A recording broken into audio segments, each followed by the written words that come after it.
Hello and happy Friday Eve to everybody. Hope you guys are having a great week. We have a jam-packed episode today. A lot's going on. We're going to have West Forsyth's coach on at about 2:15. Talk about Lax. They suffered their first loss to Buford. We'll get into that in a second. But I'll talk to him about the season, their big win, and overcoming some history and beating Lambert for the first time in program history. So we'll talk about that at 2:15. And then second segment will be Westminster's coach Scott Snyder. He will come on the show. We'll talk about their great season this year, 11-4-1 so far. And then, obviously, we'll go to our fourth segment, my top 10 headlines going into the weekend. Lots been going on in the football world and also high school sports as a whole. And then the last segment of the show will be Houston County football coach Jeremy Edwards as he look ahead to the season. So a very jam-packed episode. Let's not waste any time. Let's go ahead and get right into it and jump into what's been going on across the high school world. So, McIntosh. Number one right now in major rankings. They are 16-0-1. They're just playing on another level right now. And their only tie this season was to Pace Academy. And overall, they've been playing great. So right now, I want to actually analyze a clip of them playing in their last game. It was against Forest Park. They had a 5-0 victory. A phenomenal game for them. Just some things that stood out to me. All right, guys, so you're going to see here first, the ball's going to kind of get trapped there on the deep end, but right here it's going to hit the guy. Boom. Heck of a shot there, right past the goalkeeper's hands, gets the goal in. Here, right here, the next two goals are going to be by some headers, getting it in, great corners right into the net. This one here was probably my favorite one by Judd Dedney. Look at it come right here, and then boom, headed right in. Phenomenal goal. I mean, just... They had a phenomenal game in this one, phenomenal goals. And then here, got to shout out their goalie. I mean, some great saves in this one. I mean, that one right there, that's coming full speed. You know, doesn't allow it to go in. You're going to see him here. Really great opportunity for Forest Park here to get it in right here. But no, he steps right up, grabs it. And then here, there's another great shot. It's going to get about one-on-one right here. Get really close to the shot, but, you know, couldn't convert it and nail it in. But great shot there. Here again. Here, boom. Nice move against the defender. Gets into the sweet spot. Just can't convert. But nonetheless, doing a great job creating opportunities. Here's another shot. It's going to come in. You know, good save by the Forest Park goalie. Really, really close. And then here again. Boom. Look at this shot. Boom. Here it comes. Goalkeeper snags it out of the air. Prevents the goal. And then here, my favorite play of all. Right here. Boom. Look at this move. Boom. Right past the defender. Nice pass. Sets him up. Boom, goal, right in there. I mean, phenomenal play there from McIntosh, showing why they're one of the better teams in the state. But, yes, 16-0-1 right now. Have to give their goalie love, as I mentioned in some of the videos. I think they're doing a great job saving goals all year. Get this, out of 17 games this season, 10 of those games have been clean sheets. Yes, so 10 of those games have been 0 goals. He's been doing a great job keeping them in games. Their only tie was again to Pace Academy. They only allowed 1 goal in that one. So the goalkeeper's been doing a marvelous job. Now that's just flat out getting it done, and he's done that. He's done a great job. So only one game this season where a team has scored or conceded 2+ goals in this one. That was against Columbus, but that still was a win. So I think this team will make definitely a deep playoff run. They are a top 5 ranked team nationally. Only team I could see that give them a run really is Dalton. Dalton, they played actually earlier this year 4-1. I say Dalton because I think they're a little more battle tested. They played more of a kind of a national schedule compared to McIntosh, even though McIntosh did beat them. But I think that's the only team that may pose problems down the line because they've already seen them before. They got some tape on them. But nonetheless, McIntosh is on a different level right now. But 3 of their games have been out of state for Dalton this season. So definitely probably going to see them play again out there in 5A. But both teams playing phenomenal soccer. And on the girls' side, got to highlight the Chamblee girls program. 15-0-1 this season, almost an identical record to the McIntosh boys. Solai Washington, she's been having a great season right now. She accounts for 36 points, 31 goals, 5 assists this year. Been great. And then also Ansley Harrison, 19 assists this year and 12 goals. I mean, if I'm being honest with you, they have a really good attack. I mean, they got girls that can get in there, put pressure on the defense, create opportunity and chances, and get one-on-one with the goalkeeper. And they've been doing a marvelous job out there in 5A. And again, another reason why they are a top-ranked team in the nation as well. So currently right now they're on a 6-game win streak. They have 6 consecutive games 12-game win streak, but they have 6 consecutive games of clean sheets, absolutely blinking their opponents. They're outscoring in their last 6 games their opponents by 8.5 goals. So again, I mean, playing great team soccer, a lot of talent on the team. They're playing some of their best soccer at the right time. As the season dwindles down, they have a game tonight, I think, against Drew. But this will be their last regular season game, so can't play any better. But currently, again, on the 12-game winning streak, #1 ranked national team according to Max Preps. And the only other team they tied with was Marist, a very close game, and they are #2 nationally ranked. So that goes to show you how good Chamblee has been playing this season. All right, and then on to baseball. More about spring sports. Cartersville continue to sack the wins this season. They remain a top team out there in 5A, 15-2 this season. Picked up an 18-6 win recently, yesterday against Dalton. They also picked up 2 region sweeps recently as well. They lead their region right now with a 7-0 record. So having a great season. A marquee of their team really coming into the season was pitching. Pitching hasn't let them down. They continue to lean and rely on that. Caden Carroll, got to give him some credit this season. He's been very dominant. And their lineup seems like it fits everything well. Like I said, they have a good bullpen, good pitching. That's the reason why they're one of the top teams. Again, 15-2 this year. And their lineup continues to show they're content with anybody in the state. Now, I'm going to tell you guys, mark your calendars, right? This matchup next week is going to be a good one, right? Get your popcorn ready. It doesn't get much better than this in baseball. I think this is one of the best matchups we've seen all season long, right? Houston County versus Tift County. Now, top 2 teams according to AJC rankings and Score Atlanta rankings, right? They're going to play April 4th, a 3-game series. This is a region matchup between both of the teams. Again, both teams are top 5. And what's interesting is they're going to be battling out for that #1 seed out of the region, right? Being able to host the playoff game and things like that. So this past week, big week really for Drew Burgess. He was 8 for 11 last week. He had 2 homers, 8 RBIs, and 10 runs. He was just streaking, absolutely on fire last week for them in their region sweep. And also got to give some love to Carson Small, 2024. He's a pitcher as well as a first baseman, left-handed pitcher. Had a great week last week as well. 5 innings pitched, including 9 strikeouts, 1 base on balls, and only 4 hits. So playing phenomenal right now, and both teams are 18-2. The only difference is Houston County currently has the #1 seed because they're 9-0 in region play, and Tift County is 8-1. But they have stayed the course all year. I think if you have nothing to do next weekend and you're out for spring break, which most people are going to be, that is a matchup to watch out for. I think they play on the 4th, the 5th, and the 7th. Next weekend, that is a matchup to watch out for. 18-2 versus 8-2. 2 top teams in the state, also in the nation, going against each other. Doesn't get much better than that. Now, on to lacrosse. Big games this weekend. Definitely have my eyes on this. I will be doing part of the scoreboard this weekend, so I'll be able to see some of these games as well. But I have one that's in my top 10 headlines, but I'll reveal that one later. But for the boys, starting out, #1, North Forsyth versus Dunwoody. I have Dunwoody right now. As you guys know, I do the rankings for lacrosse for AJC and Score. I have Dunwoody right now, #3 in my rankings on AJC. And then North Forsyth is #7. So top 10 matchup. Definitely will have some big implications on the rankings, right? Dunwoody only has 1 in-state loss this season, and that is to Marist in overtime, where they lost 6-5, and the other one was out of state. So really good team in Dunwoody. Been the top of my rankings all season long. They have a great offense, very great attacking team. They've been held to single digits in just 2 of their games this season, which were losses. That's it. Other than that, they've scored in double digits. A player to watch out for North Forsyth in this one is Peyton Davis. He's committed to Kennesaw State. Plays with really great pace, really great playmaker on the offensive side of the ball. Although this is a non-region game, I think it will be a pivotal matchup to see who can start to build that momentum as the season begins to kind of wear down and kind of come to a close. So big matchup there this weekend. Nothing to do with North Forsyth, Dunwoody. And then the other one, another big one, West Forsyth and Denmark. As I said, I'm going to ask the coach when he comes on in a couple of minutes about this matchup between West Forsyth and Denmark. Big game because West Forsyth is coming off that loss to Buford, right?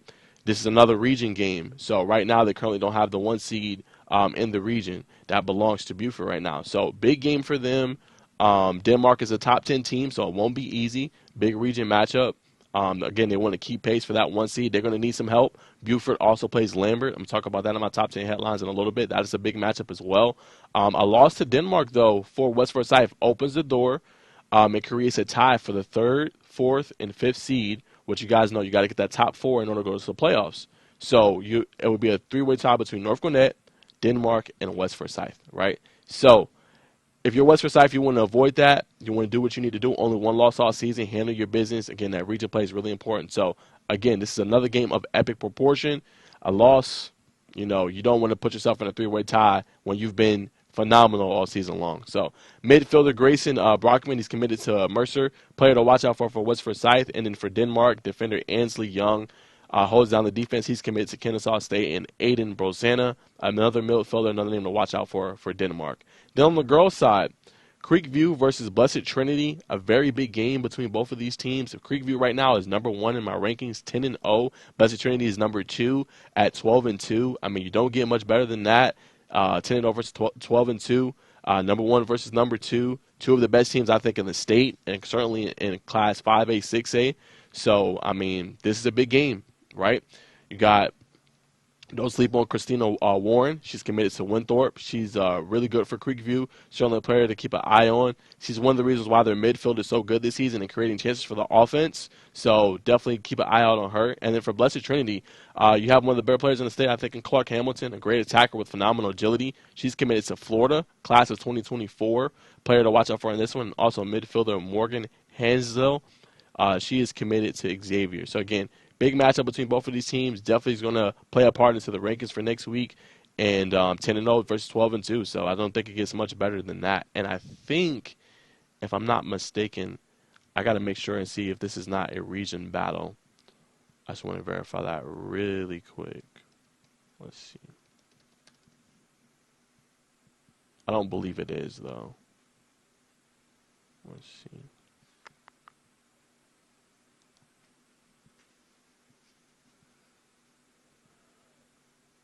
Okay, yes, it is not. Not a region game, but again, number 1 versus number 2. You get it. Very big game for both teams. And then the other matchup to watch out for is Carrollton versus Stars Mill. Another blockbuster matchup. Feature 2 top 5 teams in their classifications. Both are having great seasons this year. Beaufort versus Lambert. Very big region game. Beaufort just handed West Forsyth, as I mentioned earlier, their first loss of the season. They are number 1 right now in the region. A victory could help them lock up the region and not give West Forsyth a chance. A win for them would give Lambert its second region loss, but the defending champions will look to stop them from doing so and put them in a 3-way tie. Again, another one of those games with monster implications on both sides. A win for Beaufort pretty much locks up the region. A win for Lambert puts them in a 3-way tie between Beaufort, Lambert, and West Forsyth. So, very big game, monster implications today at 7:45. Big game for both of these teams as they look to try to keep pace, lock down that number 1 seed. And then, in just a moment, I'm going to talk about the player before we bring it up, but Ryan Jenkins, it's so cool. I have a tweet and I have a highlight. I'm going to roll in a second. Our producer's a little busy at the moment, but I'm going to talk about him. What's so cool, guys, is to be able to talk about a player and no one's talking about him, right? No one knows who he is, but you find a way of his film, and not like he DM'd you or looked you up, but you're just scrolling, you find his film, you check out his film, and then it just amazes you. And then now, all of a sudden, he's blowing up in the recruiting world, right? No one talked about him. He didn't have really major offers, but now he's up to 7 D1 offers. So it was just a great moment, I think, for him. And it really, touched me as a person just to see that, what you're doing is helping some of the players, and just, his comment just meant everything. So I'm going to roll this tape. What stood out to me in it, and I'm going to roll his comment. And these are just things that you just love to see. All right, y'all. So this is his tape. This is the play that just, for me, I knew he was D1 bound after I seen this, right? I roll it. I slow it down. Basically there, what he does is he stands up, the running back or the runner, rips the ball out of his hands, and returns it for a touchdown score. I mean, you don't get much better than that. And then here, just great awareness here to be able to see the screen, blow it up, not to allow it to turn into a big, big play. But I rolled that one clip. Essentially, what that was holds up the running back, stands him up in the air, and instead of just sitting there throwing him down, he has the awareness to say, okay, let me rip at the ball, take the ball from you, and I'm returning home for 6. And what it reminded me of at the time, because I did this back in maybe October, right? What it reminded me of was Khalil Mack, right? Y'all remember when the Chargers played the Falcons and he straight up just ripped it from Drake London and returned it back and set them up for the score? It's an identical play. Same thing, and he just did it on the high school level. I just thought that was incredible. And since then, man, I mean, it's been great for him. And we're going to roll it right now. Graham's going to pull it up for us. Just what he said. And like I said, it just really hit home for me, and it was really phenomenal. He's a guy to watch out for next season for Westover. I mean, having a great year. But we're going to pull it up in just a second.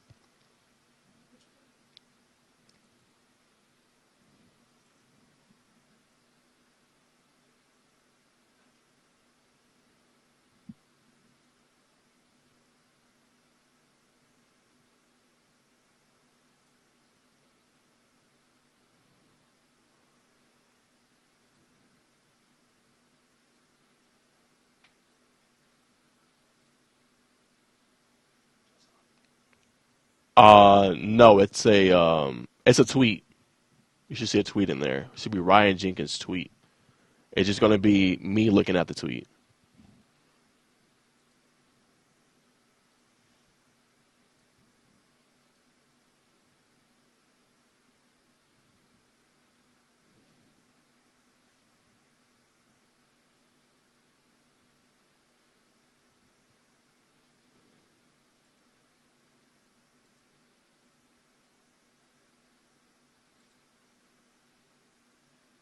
You see it? You got to go all the way down. You don't see a tweet? Yep. And then you just got to load it. Yep. All right, so this is what I wanted to react to, guys. Yeah, so this is Ryan Jenkins. So basically, what the tweet says, I said, hey, I see, you've been blowing up kind of in the recruiting world. Congrats to you. I always knew you were a stud when I first seen you play. And then this is comment. I mean, it's just everything. Thank you. You were one of the few people on Twitter that saw my potential. I'm truly grateful for that. I mean, that goes to show you, just the impact that you can have just analyzing someone's tape. And that's why I always tell people and people that watch the show, if it's players, DM me your film. It may not land you a D1 offer, but I think it can go a long way in just giving you exposure. Of course, I'm not a recruiting analyst, but I know talent when I see it. I know somebody that can ball when I see it.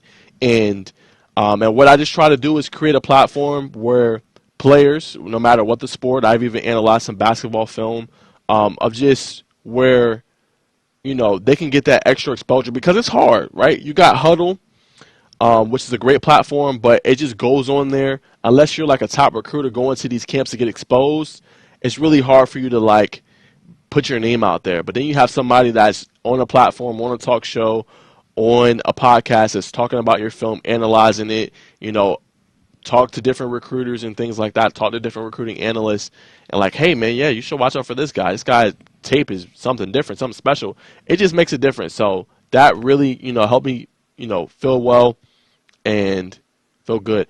Okay, so we got one more headline, but Coach Edwards said he's on. Let's see if we can get him. And I think the Wi-Fi is back too, Graham. Yes, sir. I got you. I apologize for that, man. Nope, not your fault, Coach. Just tough day. It's been our connection. I've been having a tough time reaching the other guests too. So definitely been tough. But how you feeling today, Coach? Can you hear me? Sorry, you went out. Say that again. Coach. So just how's the offseason been for you so far this year? And then just what has the offseason program been for the Houston County Bears?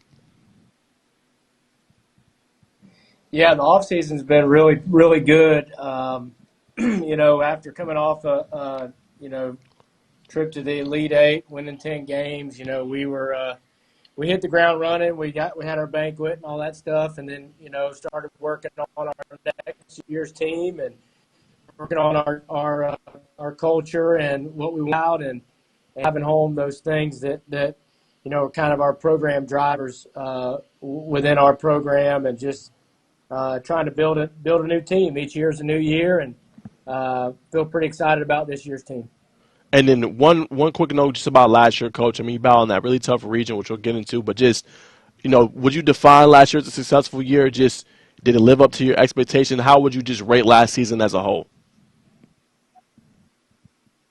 Yeah, I was real pleased with the way that our kids played. Coming off of a season before where things didn't go the way that they wanted, and for me to be able to come in and bring my staff and kind of instill our values that we want, um, are the standard of our program, and just for the kids to buy in immediately and play at such a high level and be able to come back in games where a lot of people thought they were beat, winning overtime, going for two at the Perry in that game. And so, yeah, I was real pleased with it. But we've set the bar high now, and now we got to try to keep trying to get better. Yes, sir. And let's talk about this season coming up. Obviously, spring games are coming up, but just talk to me. When does spring practice start for you guys? Who's going to be the opponent this year, if any, and just how you prepping you guys for the spring coming up with spring break pretty much here? Today is actually the last day for the kids. We'll have professional learning as a tomorrow. But we've done what we call gut check, which a lot of people think of them as mat drills. It's a little different the way we do it. We had 6 of those over the past 3 weeks. Getting into spring break, get back to spring break, we'll start our installation in class. We've got a great setup here at Houston County where we get the guys 6th and 7th period so we can kind of get in our installs for spring. We'll start spring. We'll go Tuesday. We'll be on Wednesday. We'll go Tuesday or Thursday for the first week. And then the following week, we'll have the same schedule, but on May 9th, we're doing something a little different. We call it the Bear Hunt, and that's about the time when all the colleges are coming around and recruiting. And so we're going to hold practice at Freedom Field that night. Won't be quite under the lights because it's 6 o'clock. It'll still be daylight, but we'll be over there. We're inviting the community to come watch, and then we'll have all the college coaches out on the field to be able to watch practice. The kind of the thought is a lot of those guys come in, they can only pop in a brief amount of time, and they don't get to spend as much time, so they can go see all the other schools within our area and then come back to us and watch an entire practice and be able to evaluate our guys. So we're excited about that, and we'll finish up on the 17th, which is today, and we'll have our inter-squad silver game, and that'll include training before we get to summer. Yeah, Coach, I actually like that idea. Getting exposure for the kids and, like you just said, allow them to be able to evaluate them and things like that. I think that's a super great idea compared to a game. So, shout out to that Houston County staff for getting that together, Coach. And far as the talent, Coach, it really stood out to me last year, right? You had Ryan Talib, Ricky Johnson, Kel Woodburn. Your quarterback is really good. Just what do you expect to see from the skill guys this year? What are some steps they've taken in the offseason program? Well, Kale and Ricky have really, picked up a lot of attention. Each of them have several division offers. I mean, I think they're 15 plus apiece. Ryan Talib, our running back, is I think a very overlooked player right now in the recruiting circles. He played well in the Elite Classic with Rusty Manziel's game, and I thought he did a great job. He had a great year his junior campaign, and I know it's going to pick up for him. But he's a very, very running back for us. Had a great year. Our guard Khalil House, always 6'3", 6'4", 300 pounds. He had several Division I offers, and then obviously AJ Hill is always advertised. He's been recruited since he was in 8th grade. He's a great player. And he's continuing to get better and better and develop. He's still a puppy. He's got a lot of growth into his body, and he's really good. So pleased to have those guys, and we've got several other guys that we feel really good about, on our team and both sides of the ball. So it's going to be exciting. For sure, Coach. And speaking of that, both sides of the ball, I do want to talk a little bit about your defense. Just, who are some of those guys we can look out for this year? to kind of keep an eye on that you think could have potentially big season for the Bears? Yeah, Jakari Brown is a 6'1" corner that we have, and he's got at least 15 offers now as well. So he's really picked up some attention. He's the strongest kid we got on the team. He's going to be excellent for us. And we've got some linebackers that are going to be young that eventually will get recruited. They're going to be Rottmores, and we feel good about it. So it's all coming together. We're going to have about 38 seniors on this. It's going to be a big senior class, and Wow. just excited about how great these guys have worked this off season, how they pulled together, really formed a bond. Today we had a little beach. We were out on the practice field. We had a water balloon fight, played metal ball, did some things like that, some fun, breaking Sure. up before spring break. So the kids are doing a great job. Yes, sir. And actually, that leads me to my next question. I wanted to ask you about that. Such a big class as far as your seniors go, and a lot of them got so much experience last year, right? Going to the playoffs, winning the first round matchup, going to the second round. So, how important do you think that would be getting that experience early last year, as a lot of them were juniors, and taking that to the senior year, where this is the last year for them? How important do you think that'll be from last year going into this year, just having all the seniors gain that experience? Yeah. I mean that it's they were battled last year. Something we worked on a lot. We built up this type of thing we do in the off season, and so we try to prepare them will be comfortable, and so that no situation in the game really phase them or throw them off. It's all about how you respond, and we try to hammer that home every day with our core values and the things that we feel like that are important to make you successful in the game of football. So, credit our kids; they've done a great job of buying into what we're selling, and it's a real positive environment. The culture is really good, and just a great time to be a Loco Bear on Highway 96. Yes, sir. And last year, Coach, you battled in a tough region. I mean, you had Lee County in there, North Side, Thomas County Central. Just what makes that, from experience, Coach, what makes that region so different from the others and so tough? And, do you think it's helped out some of maybe your younger class that, may have to step up this season as far as playing, like you said, that battle-tested schedule throughout the year last year?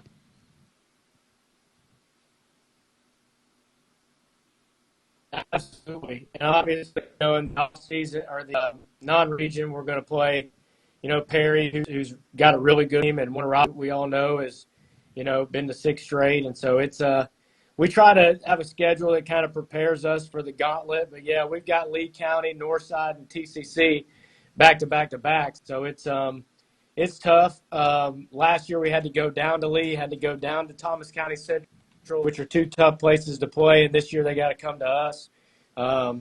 So we feel good about it. It's going to be a challenge, but it's something that we're looking forward to and training to get to that point. Yes, sir. And then talking about this season, has the regular season schedule been revealed yet? I know you mentioned, non-region schedule possibly playing the Perry and obviously Warner Robins, but any other, teams that, either you're looking forward to or that you're going to play possibly on a non-region schedule this year?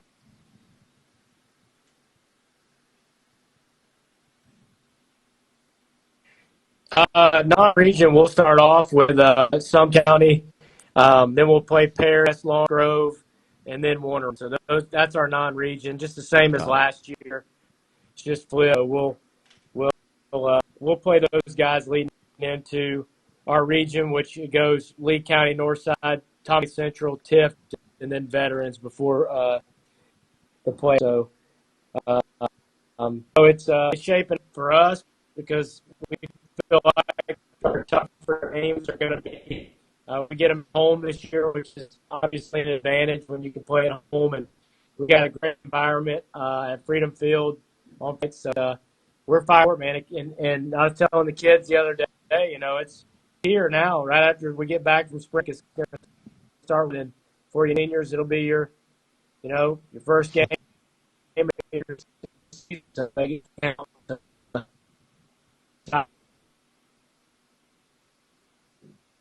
Yeah, Coach. I mean, that's a good point. I mean, yeah, as soon as you come back from spring break, it's all down here from there. You'll be prepping for the spring game, and if you know it, you'll be in summer, practicing, and then the season will be here. So that's another good point. I mean, yeah, it'll be here before you know it. But two more questions, Coach, before I let you go. Just, what allowed your offense last season to be such a high-powered attack and just being able to put points on the board, points on the board, points on the board, and to stay in games? Well, from what we're trying to keep things very simple, schematically. So we can install the offense, same thing that we've always done in each and every stop. Strengths. We're going to try to find the weakest guy on the defense and attack that person over and over and over. And all that comes with tempo. We like to play with tempo, like an attack mentality of relentless effort. We're just going to play fast, and sometimes it's we'll play a little faster, but we're all trying to put defense,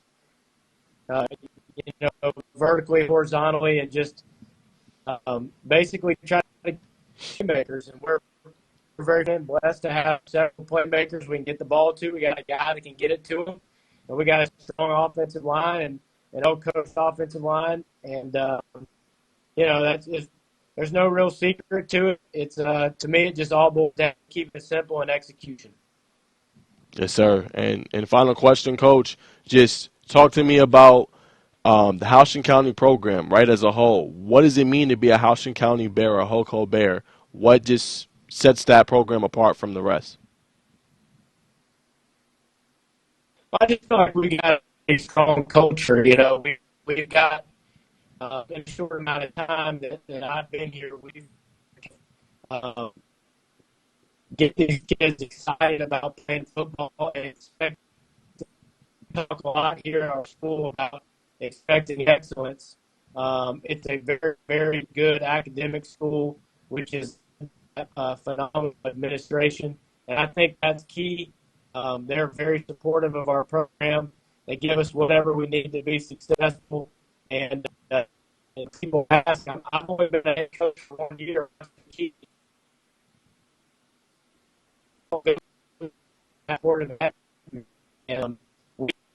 And I'm very fortunate to have the administrative team that are here that support us, from our president to our athletic director and our community. They're hungry. I've always felt like it could, be a little monster here, and that's what we're trying to do. And each and every day, we're trying to get 1% better. And I just think it boils down to the kids' ability to want to work, the ability to take coaching and want to be great. And we're just going to keep pushing them, to the limit and try to meet that standard every day. And we're not all perfect, but we're going to make mistakes, but how we respond is going to be something that we're going to get. And that's the stuff we preach. We try to love all these boys and give them an experience that you can't without. Yes, sir. Well, I want to say thank you so much, Coach, for joining the show. Tell me more about your program. Definitely want to get you on again, Coach. When the season begins, or a little bit before that, just talk about the program and the team. But just thank you for taking the time out today, and go Bears.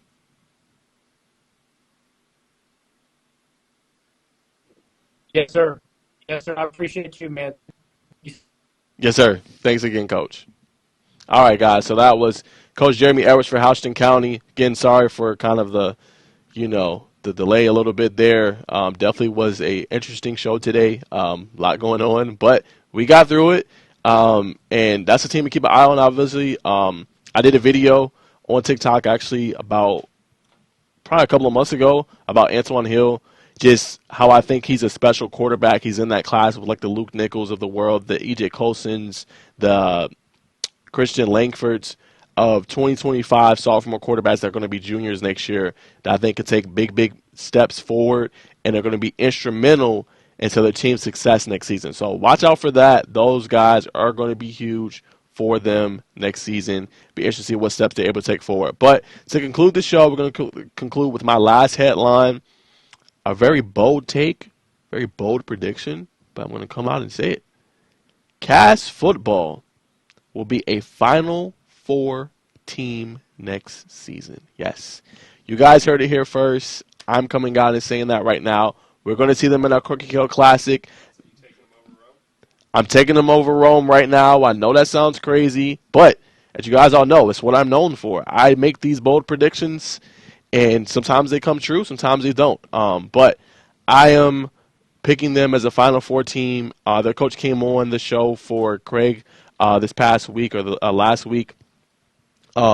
They have a really good offense. Like I said, Sokovie White going to Georgia, Devin Henderson, multiple D1 offers. Brody McWhorter, as I just mentioned prior to the show, receiving the Florida State offer. Really good quarterback. What steps is he going to take forward next year? He's going to be instrumental in their success next season, right? Barry McWhorter on the tackle position, D1 prospect. So their offense, I think, is set. What will be interesting to see is what steps defensively can they take forward, right? That's my only concern because in their final 6 games, this past season, they gave up 28 points per game on the defensive end. You cannot have that if you're going to make a deep playoff run. So, 2 biggest things, Barry McWhorter, what steps he takes forward next season. 2, can their defense be able to get better, improve, not allow as many points, maybe somewhere between the 15 to 20-point range.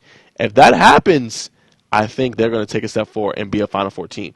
And why I got them against Rome is a phenomenal team out there in 6A, but it's going to be a really good test for them, right? And I feel like that's going to be the testament to their team next season. They're going to be tested early and often, right? Their spring game, they're going to play Milton. That's not a joke team. Again, that's another team I said I think is going to make another deep playoff run next season. I mean, they got C.J. Wiley, DeBron Gatling, Luke Nickel, who's taking a step forward, blowing up in the recruiting role, Ryan Jahia. He's a 5-star, I believe, at the tight end position. They got 2 transfers for the defensive line. They got Christian Hunter coming in, the young defensive lineman. I don't know if he'll get PT his first season because he's a 9th grader, but he might be just that good where he's able to rotate in. So that's going to be a good test for them early to see where their offensive line is at.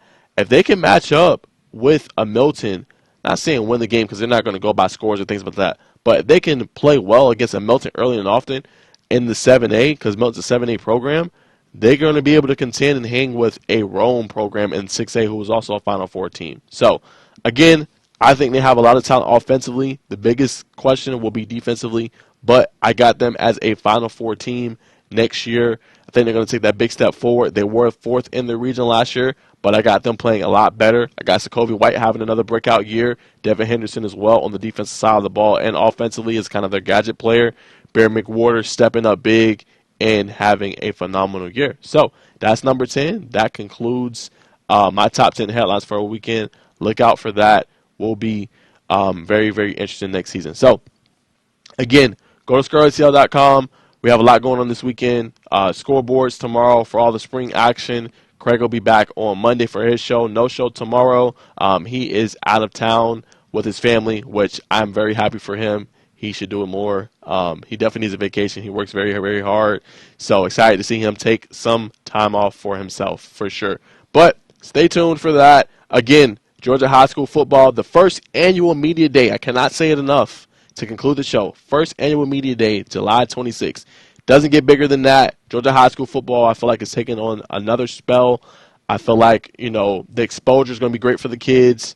And just where it's going and having the instant replay coming up this year and having that big first annual media day, Georgia High School football is in a good place. And it's only going to get better and better and better. So stay tuned for that. I will see you guys for another episode next week. I'm going to try to have the 2 guests that couldn't come on, West Forsyth, head coach for Lacrosse, on next week, John Layden, and also Scott Snyder for Westminster. Definitely want to talk to him. So have a good weekend, guys. Stay tuned. Oh, and real quick, Final Four predictions. I got UConn versus FAU. Got UConn winning it all. So I did say I'll reveal that this week, and I'm going to reveal that now. So have a great weekend, guys. We'll see you in the next one. Peace.